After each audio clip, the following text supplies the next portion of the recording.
आज हम बिल्कुल बेसिक कंफ्यूजन पे बात करेंगे दोस्तों, सेविंग्स, इन्वेस्टमेंट और स्पेकुलेशन के बीच में। दोस्तों जब इन्वेस्टर ये तीनों चीज को मिला के खिचड़ी कर देते हैं दोस्तों, वो अपने रिटर्न को बिल्कुल बिगाड़ देते हैं। सो स्टे विथ मी, अगले कुछ मिनट्स में हम क्लियर फ्रेमवर्क बनाएंगे सेविंग, इन्वेस्टमेंट, स्पेकुलेशन की। सो क्यों ये वीडियो? दोस्तों ये वीडियो इसलिए क्योंकि हजारों इन्वेस्टरों से दोस्तों हम साल के दरमियान जब मिलते हैं हमारे फ्लैगशिप प्रोग्राम्स के द्वारा, मुझे ये लगता है कि एक नंबर 1 मिस्टेक है इन्वेस्टर की।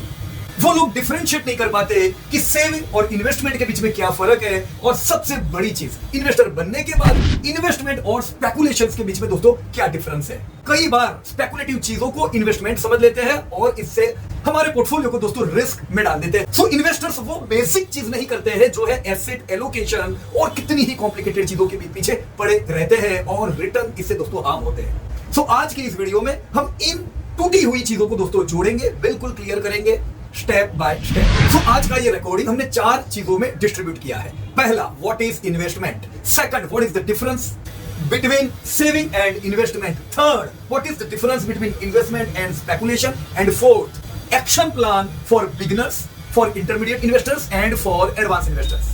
So सबसे पहले मैं आ जाता हूं दोस्तों, व्हाट इज इन्वेस्टमेंट। जैसा मैंने शुरुआत में बताया दोस्तों, लोग कंफ्यूज करते हैं सेविंग और इन्वेस्टमेंट को, ठीक उसी प्रकार से जैसे लोग कंफ्यूज करते हैं प्लान और स्ट्रेटेजी के बीच में। दोस्तों प्लान क्या है?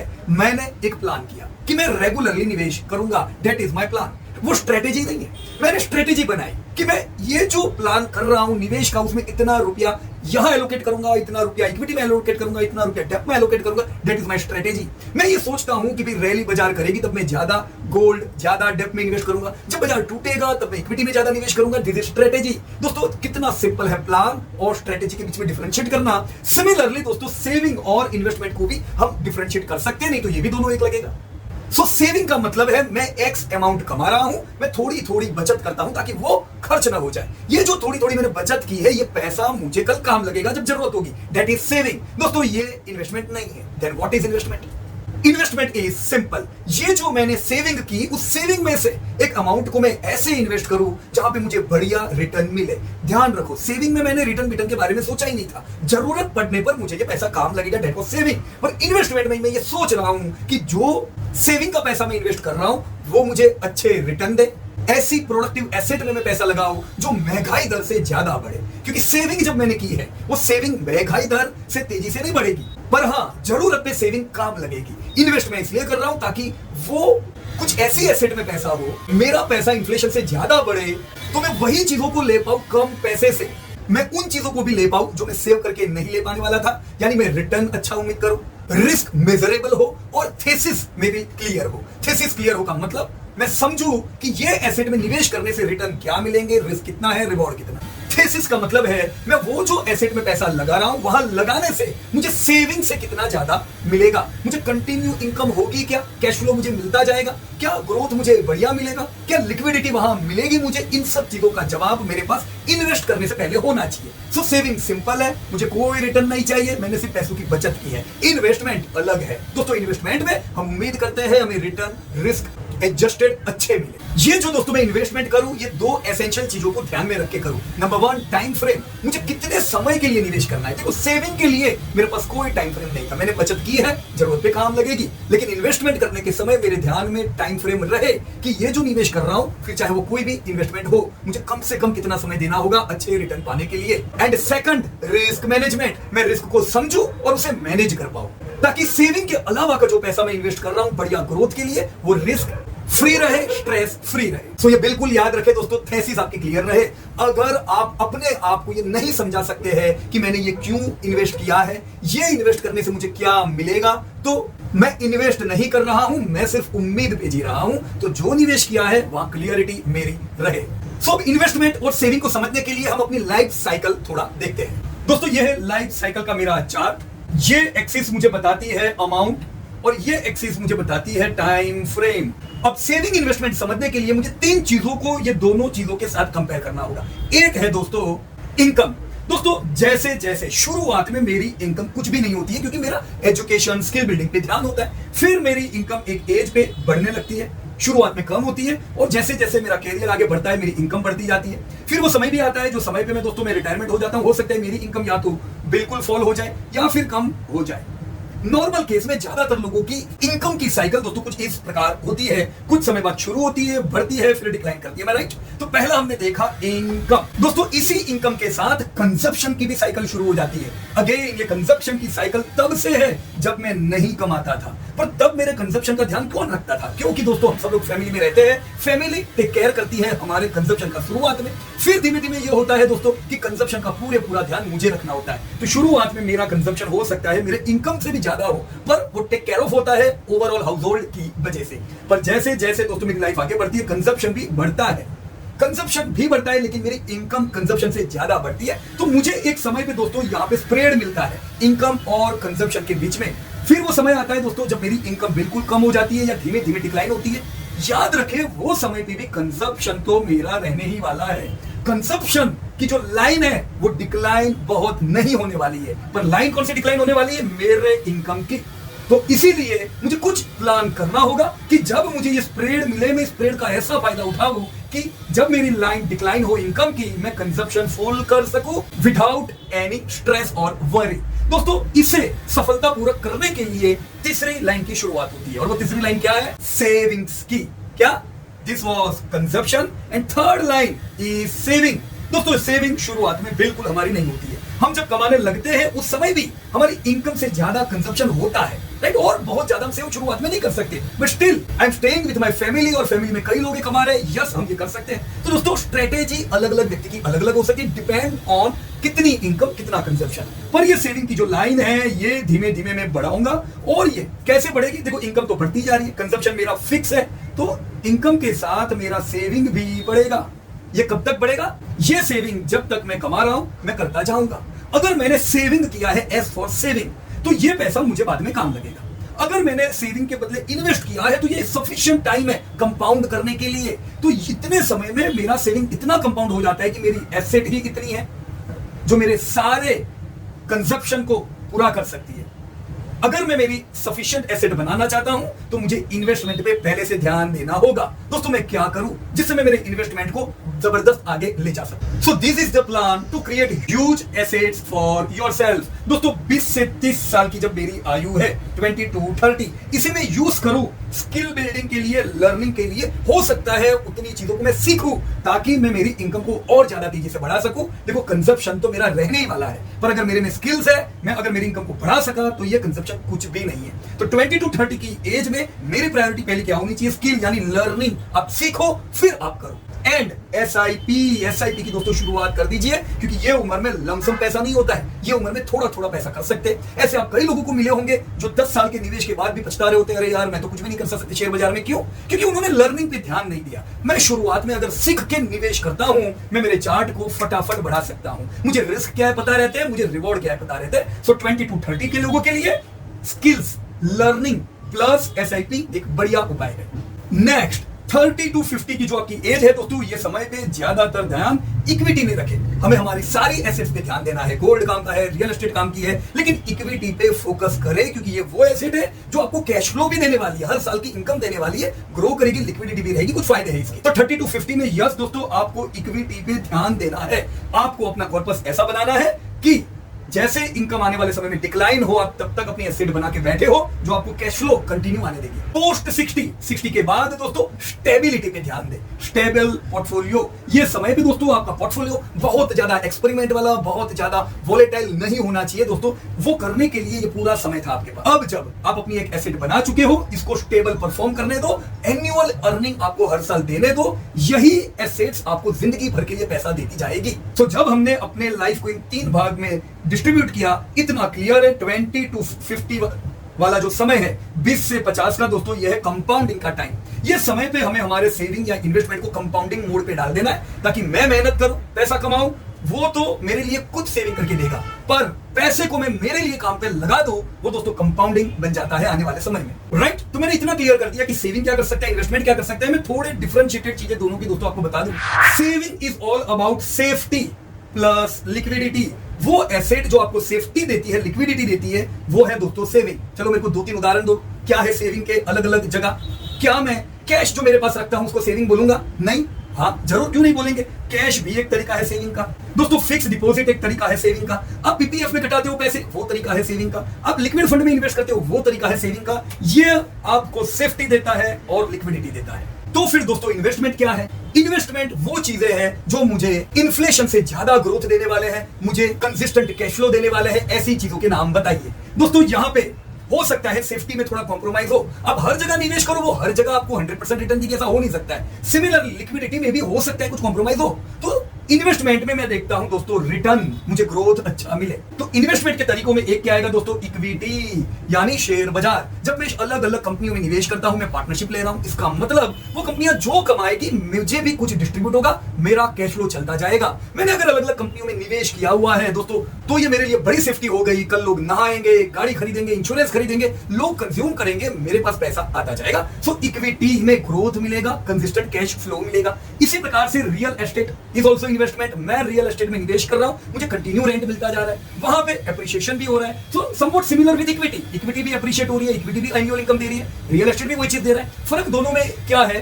फर्क दोनों में सबसे बड़ा फर्क दोस्तों लिक्विडिटी में है कि इक्विटी थोड़ा लिक्विड है, अब चाहो तब बेच सकते हो, आप लिक्विड कर सकते हो पैसे। सेकंड, अप्रिशिएशन रियल एस्टेट से ज्यादा मिलती है, पर हाँ एनुअल इनकम आपको इक्विटी में रियल एस्टेट से कम मिलती है। तो प्लस माइनस है दोनों के, बट दिस और I call as investment. So return driver for saving is interest. मुझे इंटरेस्ट मिलेगा, हर साल मिलता जाएगा, पर मेरा पैसा नहीं बढ़ेगा।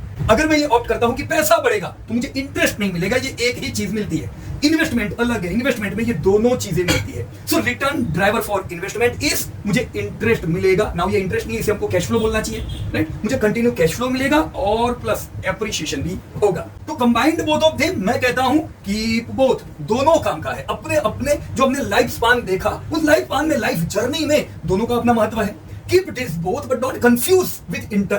Saving मुझे इमरजेंसी फंड में के लिए है, ये इमरजेंसी फंड है, ये मुझे कभी भी काम लग सकता है, बढ़ने नहीं वाला है। और जो इन्वेस्टमेंट है that is not emergency fund, ये वेल्थ क्रिएट करने के लिए है। वो मकान, वो लाइफस्टाइल, वो रिटायरमेंट जो मैं नहीं पाने वाला हूं सेविंग से, वो इन्वेस्टमेंट की कंपाउंडिंग इफेक्ट से मुझे मिलने वाली है। So this is the difference between saving and investment. अब दोस्तों जब हमने यहाँ सेविंग और इन्वेस्टमेंट की बात छेड़ दी है, तो इसमें एक और छोटा टॉपिक आता है, और वो है दोस्तों फाइनेंशियल एसेट और रियल एसेट का। कई बार लोग कंफ्यूज होते हैं कि फाइनेंशियल एसेट और रियल एसेट में क्या डिफरेंस है। So it is very simple. आप जो आने वाले समय में अपना पोर्टफोलियो इन सब चीजों से बनाने वाले हो, इसमें कुछ फाइनेंशियल एसेट्स भी आ गई, तो कुछ रियल एसेट्स भी आ गई।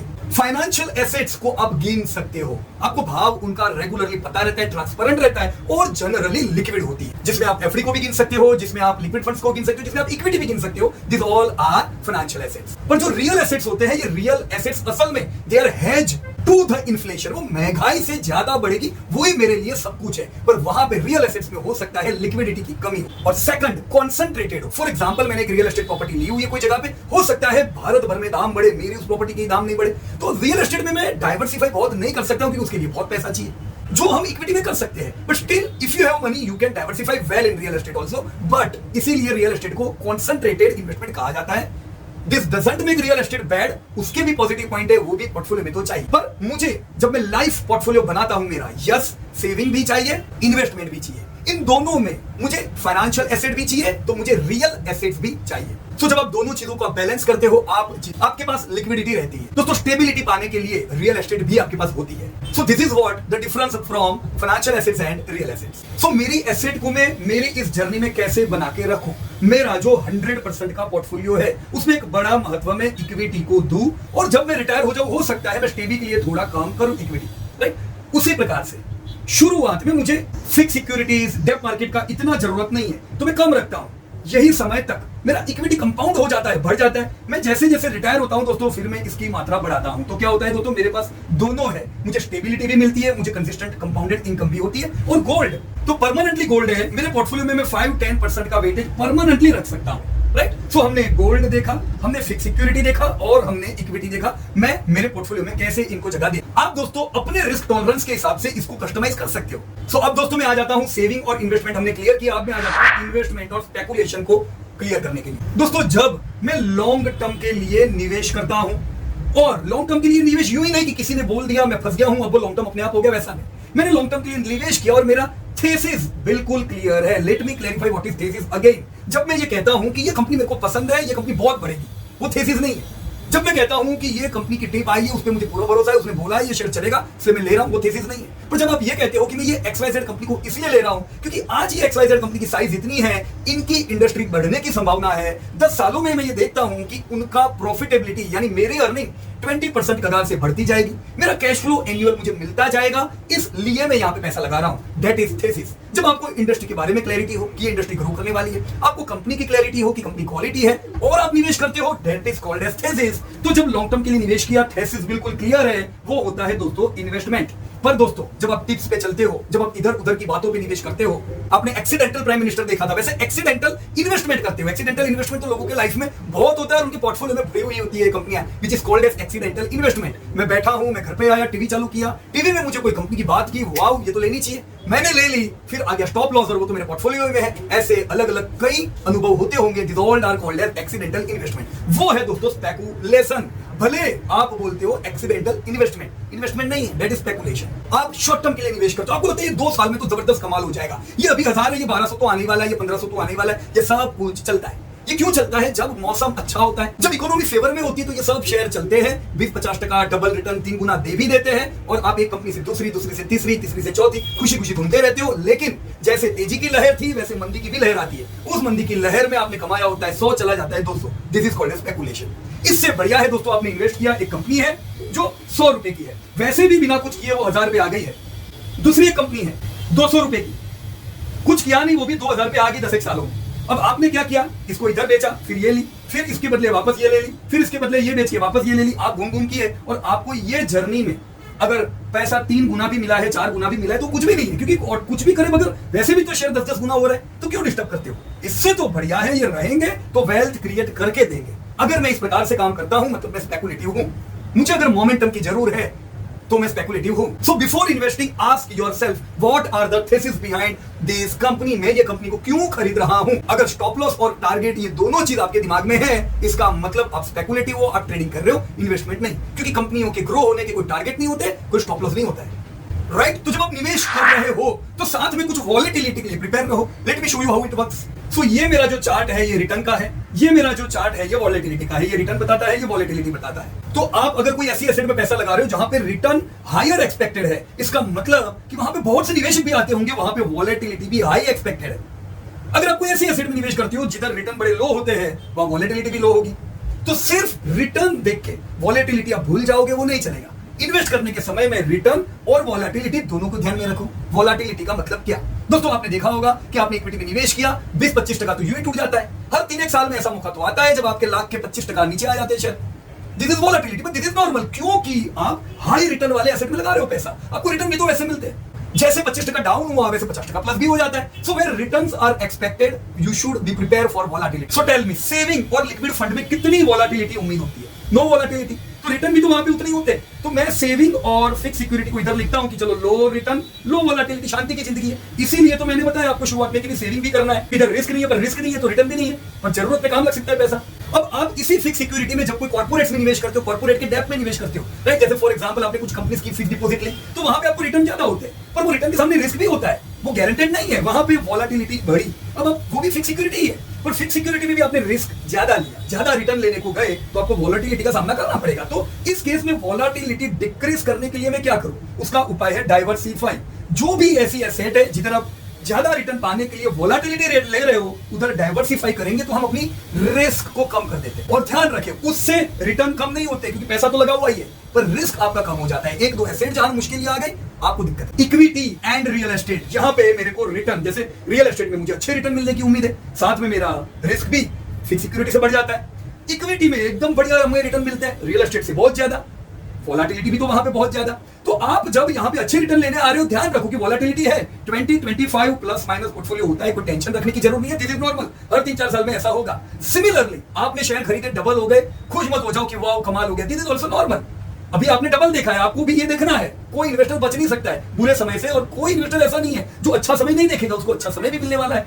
पर लोग करते क्या है, इधर डर जाते हैं, निकल जाते हैं, अच्छे समय में वो रहते ही नहीं है। और एक बता दूं मैं आपको, स्पेकुलेटिव ट्रेड्स कहीं से टिप आई, आपने ले लिया, चलो साल में डबल हो गया, 100% मजा आ गई, रिस्क ज्यादा है, साथ में उसमें वॉलेटिलिटी वैसी होती है, लोग फंसते हैं, 100 का 10 आ जाता है, समझ में नहीं आता है शेयर। राइट। तो ऐसे 2-3 ट्रेड हो जाए, मतलब ये मत बोलो कि मैं पोर्टफोलियो इसी से बनाऊंगा। पोर्टफोलियो दोस्तों ट्रेडिंग से नहीं बनते। पोर्टफोलियो के लिए आपको प्रॉपर इक्विटी की स्ट्रेटेजी चाहिए, जहां पे रिस्क और वोलेटिलिटी बैलेंस्ड हो। आपका रिस्क या वोलेटिलिटी को कंट्रोल करने के लिए डाइवर्सिफाई एक बढ़िया तरीका है। आप बोलो मैं तो ये 2 ही कंपनी में निवेश करूंगा, तो जैसा मैंने आपको रियल एस्टेट का उदाहरण दिया, दुनिया भर के दाम बढ़े, आपकी प्रॉपर्टी के दाम नहीं बढ़े। ऐसा शेयर बाजार में भी होता है। आपने वो 2 कंपनी ली है, सब अच्छा था, एवरीथिंग वाज गुड, पर पूरा बाजार बढ़ गया, वही आपके 2 शेयर नहीं बढ़े। क्यों करने का ऐसा? डाइवर्सिफाई करें प्रॉपर्ली, ताकि बाजार का पूरा फायदा हो। Right friends. सो दोस्तों, अब मैं आ जाता हूं एक्शन प्लान पे कि मैं एज ए इन्वेस्टर क्या एक्शन लूं तो मैं मेरा पोर्टफोलियो बढ़िया बना सकूं।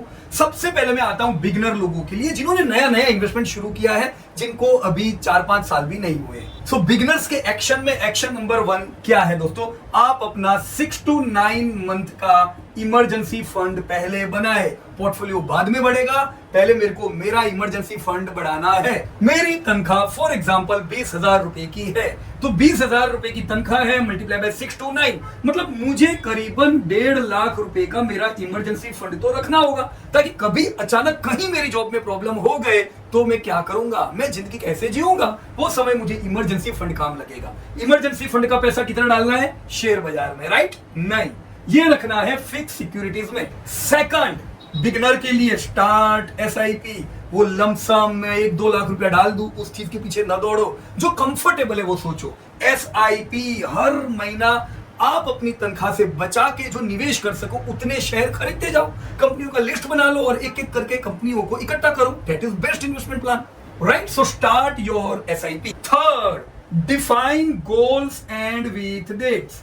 आपको पता रहना चाहिए कि मैं जो निवेश कर रहा हूं, मेरे अलग अलग गोल्स क्या है, कब मुझे क्या खरीदने के लिए पैसे की जरूरत पड़ने वाली है, तो मेरा एक्सेलरेटर उस प्रकार से ज्यादा मैं कर पाऊंगा। अब मैं आ जाता हूं इंटरमीडिएट इन्वेस्टर्स के लिए, यानी जो निवेशक को 5+ ईयर हुए, 5 to 10 ईयर्स। दोस्तों, इंटरमीडिएट निवेशक अब थीमेटिक फंड में जा सकते हैं। मैं अभी नया नया शेयर बाजार में आया हूं और मैं सीधा आके बोलूं मैं तो डिफेंस में निवेश करूंगा क्योंकि डिफेंस कल ये होगा कल वो होगा, वो अभी आपके काम का नहीं है। अभी आप पोर्टफोलियो बनाओ, एक बेसिक पोर्टफोलियो तो बनाओ। अब जब आप सीख चुके हो, आप कुछ जगह पे ज्यादा वेटेज दे सकते हो। आपको लगता है मुझे टूरिज्म में निवेश करना है भारत में, you can go for it. आपको लगता है मैन्युफैक्चरिंग में निवेश करना है, you can go for it. ये इंटरमीडिएट इन्वेस्टर्स को करना चाहिए। Second, for intermediate investor, maintain allocation band and rebalance it annually. कम से कम हर एक जो अलग अलग कंपनियां हैं उसका वेटेज फिक्स कर लो कि मेरे को फाइनेंस में इतना पैसा डालना है, तो मेरे को ये कंपनियों में पैसा इतना लगाना है। फिर एनुअली वेटेज देखो भी सही कि भी कहां अभी भी आपका वेटेज कम ओवर पड़ रहा है, उधर और पैसा डालो। तो ये वेटेज वाली थियरी जनरली 5+ इन्वेस्टर को ज्यादा काम लगेगी, उनको समझ में आए। Right a 1 page policy statement of your own. जैसे दोस्तों जब कोई फंड लॉन्च होता है, वो लोग कहते हैं कि नहीं कहते कि भी हमारा इसमें ये पर्पस है, हम क्यों ये कंपनी में निवेश कर रहे हैं। दोस्तों, आप अपना खुद का एक इन्वेस्टमेंट स्टेटमेंट बनाओ कि मैं क्या उम्मीद कर रहा हूं, मैं क्यों इन कंपनी में निवेश कर रहा हूं, क्योंकि आप 6 महीने बाद भूल जाओगे, आपको याद ही नहीं रहेगा कि इंडस्ट्री आपने क्यों सिलेक्ट की थी। उसके रिस्क, उसके रिवॉर्ड आप अपनी अंडरस्टैंडिंग के लिए बनाओ। Now I am coming for advanced investor. दोस्तों, 10+ इन्वेस्टर, जो इन्वेस्टर्स अब वोलेटिलिटी को समझ चुके हैं, बाजार के मूवमेंट को समझ चुके हैं, अलग अलग इंडेक्स अब उनको समझ में आते हैं, वो जल्दी प्रे नहीं होते, वो जल्दी शिकार नहीं हो जाएंगे किसी का, क्योंकि अब उन्हें बाजार के प्रोस कॉन्स दोनों पता चलने लगे हैं। You should track earnings. आपको अर्निंग्स को ट्रैक करना चाहिए, बाकी चीजें नहीं देखोगे चलेगा, क्योंकि नए इन्वेस्टर को वो चीजें देखनी पड़ेगी। आप इतने वर्षों से देख चुके हो, आपको काफी चीजें समझ में आ रही। नाउ ट्रैक अर्निंग ट्रैक करो और आप देखोगे आपने जो सोचा है वैसा ही हो रहा है कि बाजार बदल रहा है। बाजार यानी शेयर बाजार नहीं, इकोनॉमी, इंडस्ट्री चेंज होती जा रही है। तो अर्निंग ट्रैक करने से आप उसको पकड़ पाओगे। वैल्यूएशंस को ट्रैक करो, क्या आपका जो शेयर है, कौन से आपके पोर्टफोलियो के शेयर है जो कम वैल्यूएशंस पे चल रहे हैं, आप उधर और इन्फ्यूज कर सकते हो। वो कौन से शेयर है जिनके वैल्यूएशंस बड़े हाई है, उधर आप थोड़ा ट्रिम कर सकते हो। राइट? तो एडवांस इन्वेस्टर के लिए अर्निंग ट्रैक करना इंपॉर्टेंट है, वैल्यूएशन ट्रैक करना बड़ा important. And as you are also earning, आपने धीमे धीमे शेयर्स और इंडस्ट्री का लॉन्ग टर्म मिजाज समझ के वो सारी कंपनियां इकट्ठे करती रहनी चाहिए, month on month, year on year, जो आपको लॉन्ग टर्म कंपाउंडिंग इफेक्ट देने वाली है। जिसमें आपको क्या काम लगेगा, आपको वैल्यूएशन की बैंड काम लगेगी। हायर पीई पे अवॉइड करे लेना और थोड़ा प्रॉफिट बुक करे। लोअर पी पे ऐड करते जाए, जिससे यही शेयर्स को आप रैली में बेच सको। रोज रोज बाजार देखने की जरूर नहीं है। शेयर्स 25-25% बढ़ते हैं तब थोड़ा बहुत प्रॉफिट बुकिंग का मौका मिलता है। उसी प्रकार से शेयर जब गिरते हैं सफिशिएंट तब लेने के मौके मिलते हैं। वो मौके का आप फायदा उठाते जाओ। सेमिनार्स अटेंड करें, क्योंकि सीखना तो सबको है, चाहे बिगिनर है, चाहे इंटरमीडिएट है, चाहे एडवांस है। सीखते जाओ, आगे बढ़ते जाओ, ताकि कम समय में आप ज्यादा एफिशिएंट इन्वेस्टर बन सको। राइट, सो आई होप दोस्तों जो आज हमने बातें की आपको लॉन्ग टर्म पोर्टफोलियो बनाने में काम लगेगी। मुझे चैट बॉक्स में जरूर बताइएगा आप इनमें कौन सी चीजों अप्लाई करोगे। जय हिंद।